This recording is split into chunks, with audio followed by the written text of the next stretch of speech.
What is up, everyone? Welcome to the Student Built Startups Podcast, episode 28. I'm your host, Cameron Stone, entrepreneur and a marketing analytics student at UMD. I interview student entrepreneurs to share their stories and business strategies. And today's guest is going to be speaking about film festivals and film making. Now, he's owned and operated his own film festival for the past 3 years, and he's been making short sketches for film and television since he was a freshman in high school in 2011. I highly encourage you to go check out his website, vihankhanna.com. Now, I am super excited to introduce you all to the owner of Visionaries Film Festival, Vihan Khanna. Hey Vihan, I am super happy to have you here on the Student Built Startups podcast today. I'm really excited to talk with you. I'll have you start off by saying hello to everyone listening and sharing one crazy but true fact about yourself. Hi everyone, my name's Vihan Khanna, and one crazy but true fact about me, which is completely a story for another time, is that a few years ago I went on a trip to Peru and almost got stranded in the forest. Oh my gosh. That's kind of crazy. Holy cow. Like, how long were you out there, like almost stranded? Well, there was actually so we were headed up to Machu Picchu, and there was a train that dropped us off at the wrong spot, and it started leaving without us, but we were able to catch the attention of someone on the train to stop and let us back on. That sounds like it was almost a really bad situation. Yeah, it's been pretty bad. Yeah. Well, I guess we'll start off here with you sharing a little bit about your education and your entrepreneurial story, including some of the details about your film festival, Visionaries Film Festival. Of course. So I've always had an interest in entrepreneurship since, I was a little kid. With my friends, we used to do yard sales and lemonade stands. And as I got older, I started learning more about actually what entrepreneurship was and what startups were. And it was really fascinating to me. Freshman year of college, the summer after freshman year of college, I went to a program in California called Draper University, which is a startup program, for entrepreneurs. And so I was out there in Silicon Valley for 2 months, and that was an amazing experience because I got to meet entrepreneurs from all over the world. And I always wanted to take my interest for entrepreneurship and startups and do something with my love for film and television. And originally I always thought, maybe I'll become a filmmaker. But as I tried to get into the industry, I sort of got into volunteering and working with film festivals, sort of. I initially got into it as a way to just get my foot in the door to get in the industry and make connections. But I really loved film festivals, and I started Visionaries Film Festival. We started it in 2018 because, we wanted a platform for high school students and college students, like us, really be a starting point for them to get their films out there, get people to start to know who they are, and, from there, work their way up to the really well-known film festivals like Sundance Film Festival and South by Southwest. Yeah, that's awesome. I really like what you shared about your story there. I think that you mentioned about the lemonade stands and garage sales when you were young, and I think that most entrepreneurs really kind of started when they were real young, and all of the entrepreneurs kind of share that kind of innate desire to try and go and do something on their own. So I think that's really cool. And then I like your kind of the mission behind your film festival to bring high school students and young people that are interested in film and kind of give them a platform to start their journey of filmmaking. So I really like that as well. Yeah. So Um, what kind of led you down the path of filmmaking and entrepreneurship? mm, well, like I said before, from a young age, I always had an interest in film and television.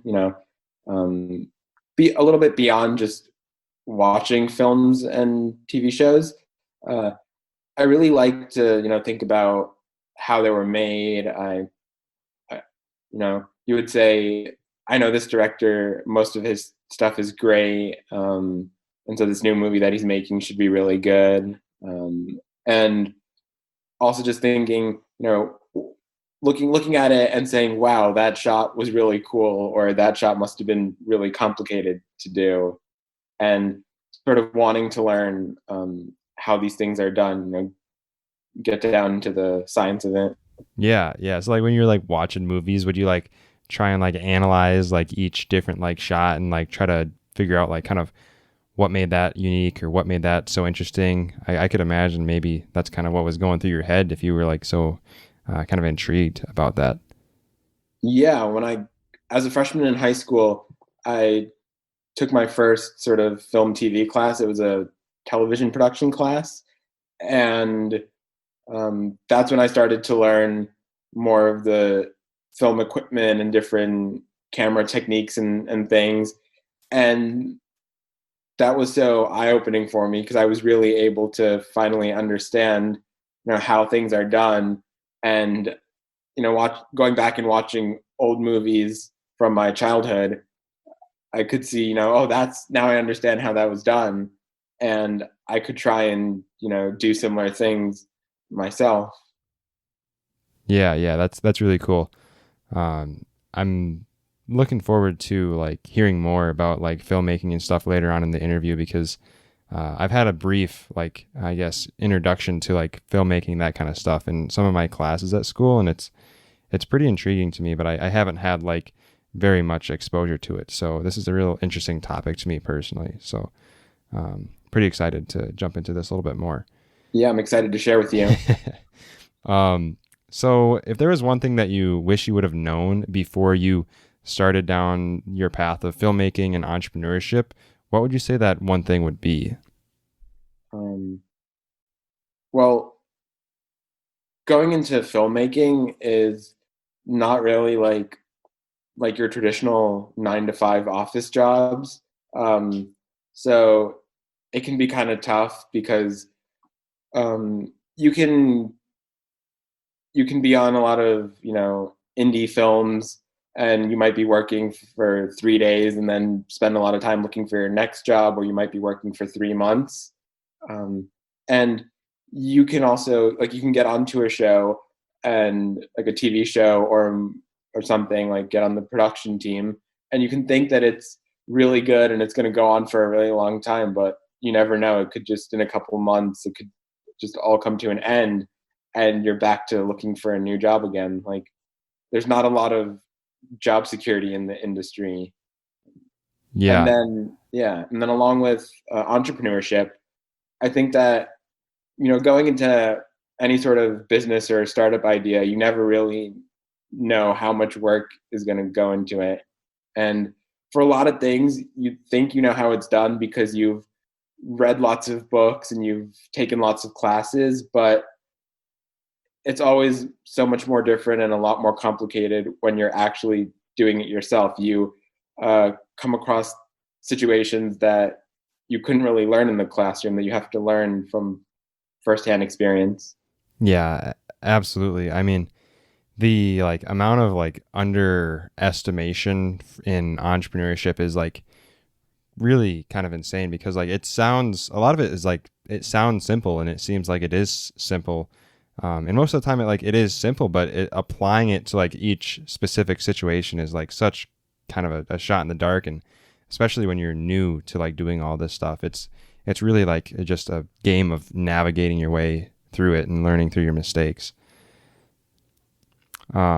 So as a filmmaker, what is like one of the most important things to you about your content when you're creating that?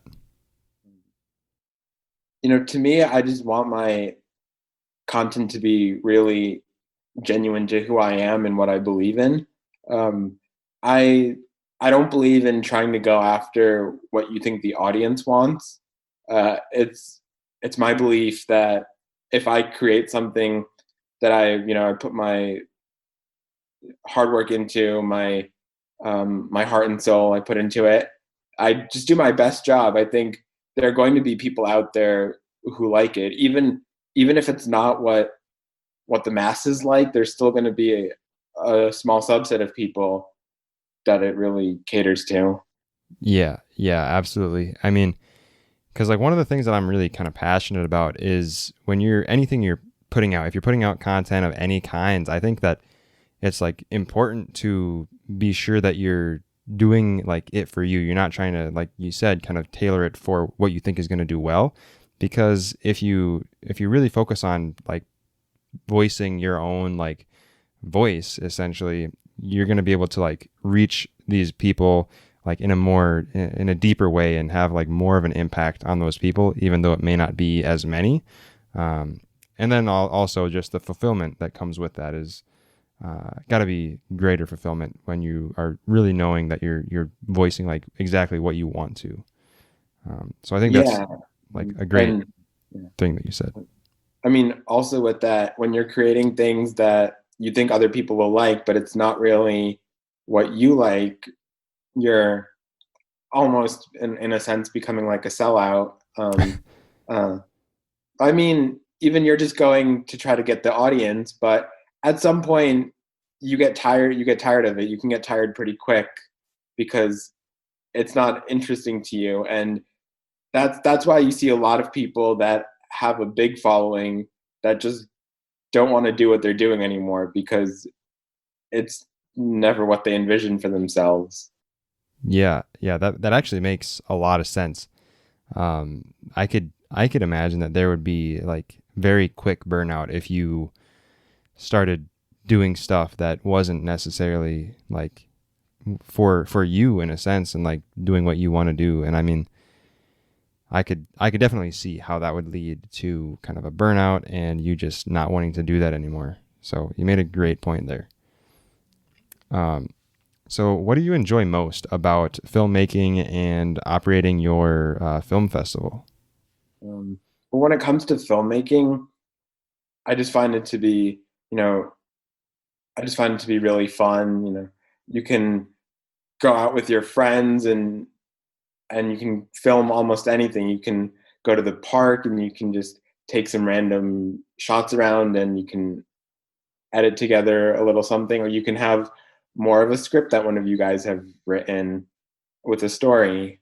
And even when it comes to professional stuff, there's so many things that go into these films that you don't really know what it's going to turn out like until you see the final product.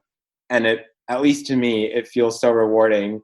You see the final product, the finished film, and you see the fruits of your labor, and you can kind of see, oh, I know that I did that part.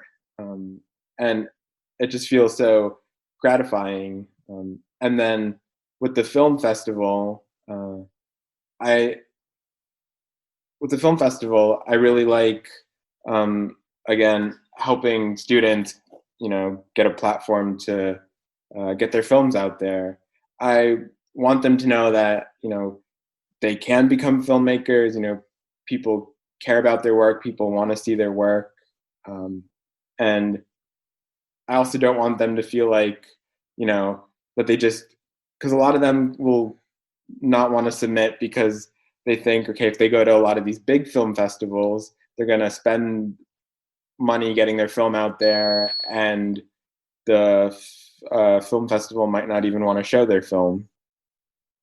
Yeah, yeah, yeah, yeah. I get what you're saying. I mean, because giving them that platform to do that is really an awesome thing. I mean, because it really kind of eliminates the kind of barrier to entry, I guess you could say, and just lets them take that first step towards down that journey, which I think that's a really cool thing. Um, what would you say was your biggest fear when you first started either filmmaking or entrepreneurial journeys, and how did you overcome that fear? Well, with going into filmmaking and entrepreneurial things, both of these are, like I mentioned before, they're sort of non-traditional, with not a lot of job security.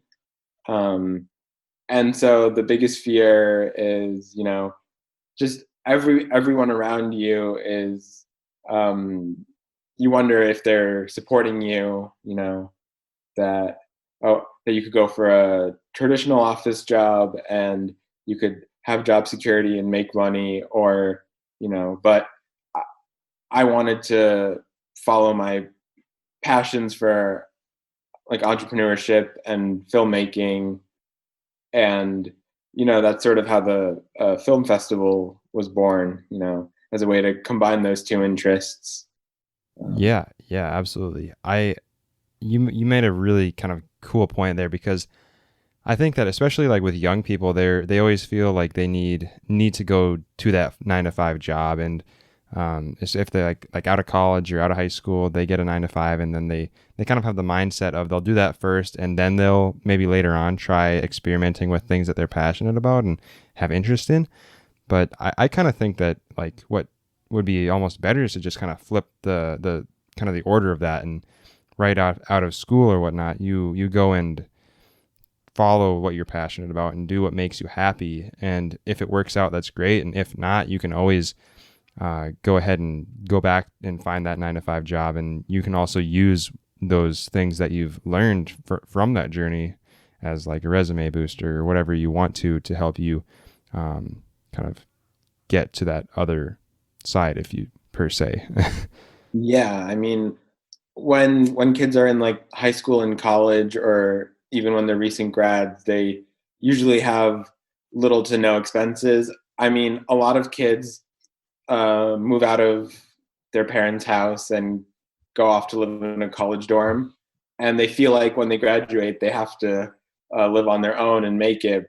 But for the most part, a lot of these kids, like myself, have a good relationship with their parents, and their parents are willing to, let them move back into the home, so they don't have to worry about rent and things like that, and they can really use that extra time to focus on their passions. It's a really good opportunity, in college and post grad, is it's a really good opportunity to take whatever like unpaid internships and shadow people in the industry, and unpaid work and low paying work, just to sort of get into the industry and start to get up there, and then you can start to find work that will pay you a livable wage.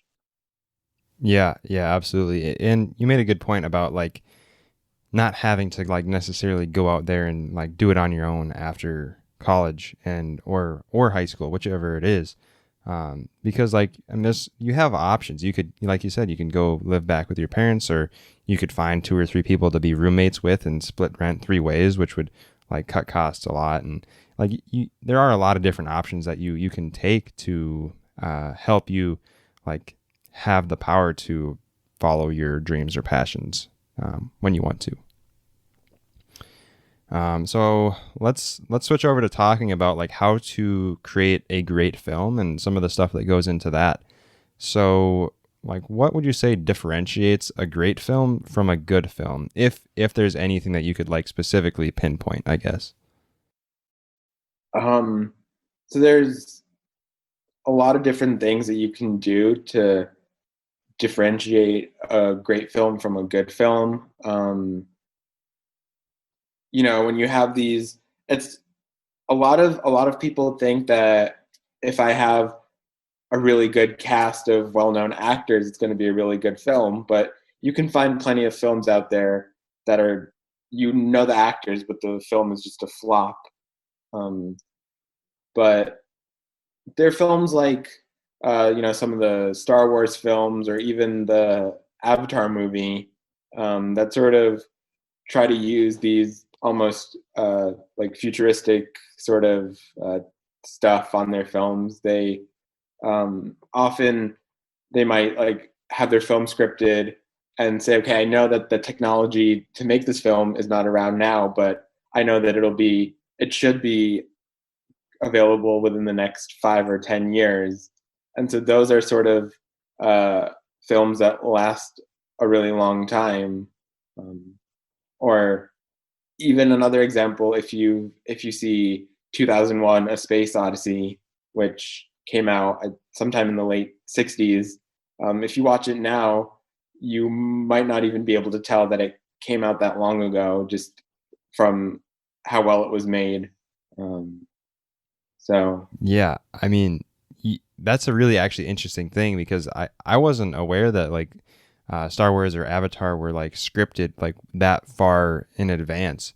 And I think that's a really smart thing to do because if you're like scripting your movie to kind of be made in the future when like that technology or whatever you need to make that movie hasn't kind of emerged yet, but when it does emerge, you're like ready to go and you're going to be one of the first to take advantage of that. So I think that's a really interesting thing that you mentioned. yeah, it's really easy to, well, I wouldn't say easy, but it's definitely not as hard to create a good film that a lot of people will like now, but it's a lot more difficult to create a film now that people are also gonna love like 20, 30, 40 years from now. Yeah. Yeah, I could definitely see why. Um, so what are the parts of filmmate what are like the different parts of filmmaking, and is it realistic to try and take on all of those roles yourself? Um, so the different parts of filmmaking are broken up into the pre-production, the production, and the post-production. And if you have a really small project, like if you're a student or something, you can do most, if not all of it, on your own. You know, a lot of people think they can't do it on their own because everything they come up with is really complicated, but you can come up with simple things. So in pre-production, that's kind of, you know, you wrote your script, you figured out who you want to play each character, um, and just getting all your equipment and all your ideas together. Um, and often, a lot of times, you can look at it, you can make some scenes that seem a little complicated, you can make them a little simpler to fit your budget and fit what you're capable of. And you can do the same thing for your actors. You may have 8 actors in your film, and you may take a look at it and realize you can do it with half the number of actors. You can get the same message across. So then, during the production stage of it, that's actually when you're sort of on set filming, uh, shooting your film, and you have a lot of moving parts. You know, depending on, again, the size of it. It could just be, it could just be the cameraman and the actors, and you know, your director could be the person behind the camera as well. Or it could be as complicated as having, you know, you have your team that's doing your set, and you have uh, sound and lights, and your actors, and um, you know, makeup and costumes, and it's a lot of things. It can go from super simple to super complicated. Um, and then when you get to post production, that's sort of um, editing the film together. You know, all the scenes, cleaning it up, um, making sure it's really good for distribution, and then getting it distributed out there. And you know, depending on the type of film you have, like if you have a film that has like a lot of it is like animated or computer generated, then there's a lot more work in post production and not as much during the actual production. So like a lot of these like superhero movies you see, like these any of these like DC or Marvel movies, they have a lot of post production. But if you have something, you know, super simple, then most of it is done during the production, and there's not too much that needs to be done in terms of post production. It's mostly just cleaning it up a little bit. Okay, yeah, yeah, cool. Thanks for like kind of going over those three different parts and kind of explaining the Of course. difference in like how complicated it can be made. Um, and I do have kind of one question that I'm just kind of curious about. So like voiceover stuff, like how like in your like day to day movies that you'd like go and see at the theater, like how often would you say that like the what you're hearing as far as like people talking is like voiceover versus actually like talking like on the scene? So usually, like if you see an actor on screen, it's usually them, you know, talking on set. Okay. But if you hear anything from like a character that's not seen on screen, that's sort of like voiceover. Okay. Cool. Cool. I was just kind of curious. um, I mean, so yeah, obviously, if you see something that's animated, it's all voiceover. yeah. Yeah. So what are three things that can be done to ensure that your film is of high quality? You know, to ensure that if you want a high quality film, um, you should look at, I mean, it starts with the script. So you want to make sure you have a high quality script, something that, you know, something that you like, something that you think is going to be an interesting story for a lot of people. Um, and and then when you're actually going about and filming it, you don't just want to, I mean, you can make a film very basic that using, you know, you can just take one camera and you can do some really basic shots, or you can take, depending on your budget, you can have more, some more complicated equipment, some more expensive equipment, um, things like, um, and you just want to look at the different types of, you know, shots that you're doing, uh, you know, kind of switch it up a little bit and, you know, sort of keep it interesting. And I guess sort of a third thing, a third tip is, so you have your script is one, and you have, sort of the equipment that you're using is a second one. And I don't know, I'm not too sure about a third one right now. All right, no, that's totally fine. Those first two I feel are like I really feel the script is probably I don't know, maybe you could like confirm this for me, but I feel like the script might be the most important part. Um, just because like if you have a bad script, I feel like the best equipment won't really help you very much. Yeah, that's definitely a good way to look at it. Yeah, your script is really important. I mean, you can have a good script that's made into a bad film, but it's hmm kind of hard to have a bad script that's made into a good film. Okay, yeah, yeah, that makes good sense. So if there's somebody listening right now and they want to like start making films and it's something they're very interested in, what would you recommend as like a first step for them? I mean, these days, what you have at your fingertips is really good. Like, just if you have a whatever, like if you have an iPhone or whatever type of smartphone you have, the camera is really good quality. I mean, there are even super accomplished filmmakers out there who've actually made one or two films just by filming on an iPhone, just to show you that the quality of the camera is really good.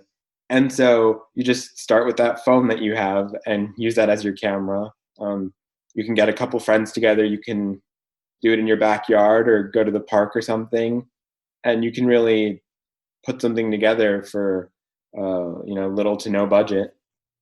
Yeah, yeah, I think that's a great piece of advice because like nowadays, yeah, like you were saying, the phones that we have in our pockets have like really like the cameras are well above like the quality that's needed to like have a video that's like enjoyable to watch. Um, Yeah. so Um, what's one of the biggest mistakes that you see other people's make or that you have made yourself when creating a film? Um, I think one mistake that some people make is sort of going along the lines of what I mentioned before. is that they kind of make their film a little too complicated, um, as in, you know, trying to put in more scenes than are needed or a lot more characters than are needed. Yeah, going through, even when writing your script, uh, sort of you have different storylines. You have your main story, and then you have one or two subplots, but you have to really read it over a couple times. And sometimes you'll notice that you have some scenes in there that, if you like, you have to look at your scenes, because there's scenes that can be cut out and it wouldn't have any effect on the overall story whatsoever. Yeah, yeah, that's actually like a pretty good tip, I would say, because I feel like in general, like people that are like creative in general, they sometimes tend to overcomplicate things because they get so, or we get, I feel like I'm creative as well sometimes, but get so like kind of excited about what they're working on and get very like just drawn in and they want to add and add and add.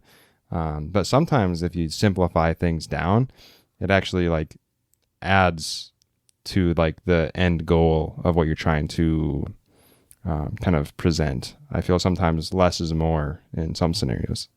Yeah, for everything that you do, you want to know why you're doing it. You know, why is this character part of the film? Why this scene? Even when you're filming it, you know, why do I want to use this shot over this other shot, or this, you know, these techniques? And really, if you know, if you like have a reason why you're doing everything, then I think it'll come out well. Yeah, that's definitely a good way to look at it. Um, so one more question here: how do you go about promoting your films that you make and kind of getting their exposure? Um, so the most basic way to get them out there, obviously, is, you know, social media and word of mouth.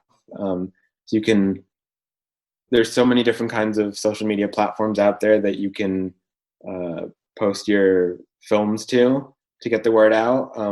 Talking to friends and family and letting them know is huge. I I like to go on Facebook. So I didn't have too many people in the film industry that were in my circles already before. So, you know, I met some friends and some professors in college, but beyond that, I went on Facebook and I joined a bunch of Facebook groups for filmmakers. And those are really good people to speak to, you know, bounce ideas off of, and help promote your stuff. But also, you know, going to film festivals is a huge way to get your stuff out there. You know, you can start with these small film festivals to get your, like, if you're an unknown filmmaker, to get some recognition. And if you're able to get into these big film festivals that are out there, they actually have, you know, distribute distributors from companies that come. And, you know, so you can, even with these film festivals, you can submit uh, short films that you say, you know, if I can get funding, I want to turn this into a feature film, or just a script that I have that I want some funding to turn into a film. And you can get picked up at these film festivals. Oh wow, I didn't know that you could kind of do that as like try to get funding for like creating something or expanding upon something. That's actually kind of interesting. I think that's cool. Um, and regarding like the how you said you went on like Facebook and tried reaching out to people that way, I think that's great. Because like using your like what you have available at your fingertips, social media, you can reach out to people regarding anything that you're interested in and kind of join a community and get feedback and really just gain some knowledge and kind of improve what you're doing through that as well. So I think that's pretty cool. Yeah, and you can, if you live in or near any major city, there's events happening all the time. And so whether you're going to, you know, film festivals or just regular meetups, you can go meet a lot of like-minded people. And it's a great way to you know, find people to work on your films with, or just to bounce ideas off of. Yeah, for sure. Um, so we're going to move on to the last section here, which is the Fast Five section. So I'll ask 5 questions and we'll just go through those pretty quick. So, what is the most valuable learning experience that you have had?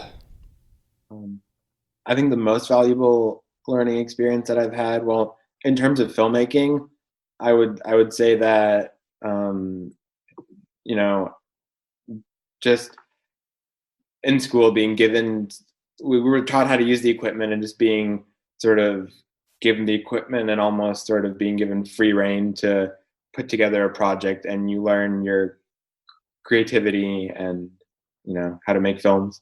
Yeah, yeah, for sure. I feel like sometimes just getting out there and like doing it and putting in the reps is the best way to learn for a lot of things.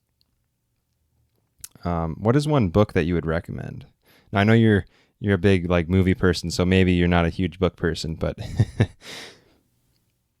um so I don't know, like, specifically one book that I would recommend about filmmaking, but um generally, you have the internet at your fingertips. You have the whole world, and so you can just go online and um, learn about anything. There are a lot of good, whether it's courses you can take, or just articles where you can learn a lot of things, and you can really stay up to date on the most current information. yeah, I absolutely. I mean, doing a quick Google search can definitely yield a lot of information. Yeah. What is one, like, I guess maybe either filmmaking tool or business tool that you would recommend? I would say, um, you know, one tool that I would recommend is, again, I would just recommend using social media, especially for films. The best way to start is just with your friends and family. You're making some films, and just put them out there on social media, and see what people think, what kind of feedback you get, and that from there you improve. Yeah, yeah, definitely. Do you have like a favorite platform that you use to kind of promote your films and get them out there, or you kind of just use all of them? Um, I kind of use all of them, but for the most part, filmmakers do will upload their films to Vimeo. Okay, cool. Yeah, I've heard of Vimeo. Um, so how do you schedule your time and plan ahead? Um, so either the night before or in the morning, I generally like to think about, what are my goals for what I want to accomplish during the day, and put together sort of a rough outline of how I want to accomplish it. Like, um, wake up around whatever time, and this is what I want to accomplish before lunch, and then this is what I want to accomplish before dinner. And sometimes, if I have a lot of things I want to accomplish that day, uh, I might even try to do more things after dinner, before I go to sleep.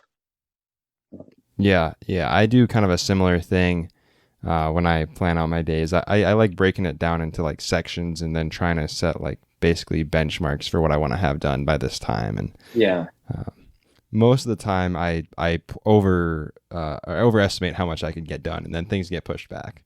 But better than underestimating and not yeah, knowing what to do with the extra time. definitely.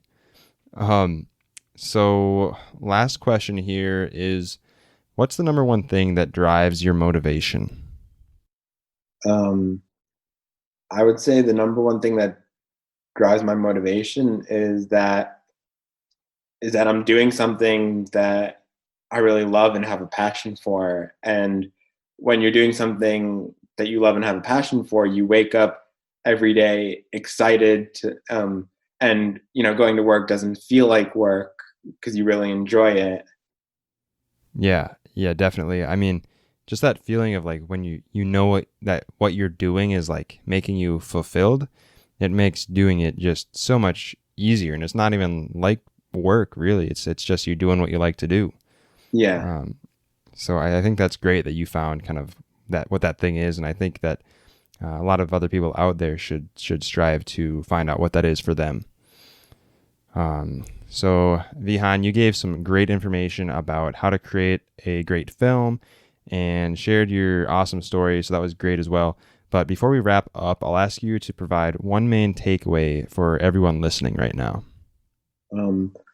I would say the main takeaway would be just whatever you do in life, make sure you do what you love. Like, you can pursue your passions at a young age and make a living off of it. You don't have to wait until retirement. Definitely. Yeah, that's a really, really great message there. I totally agree with you. And where can the audience find more about you? I mean, you can find more about me on I have a personal website that you can go to. So it's vihankhanna.com. So VIHANKHANNA.com. All right.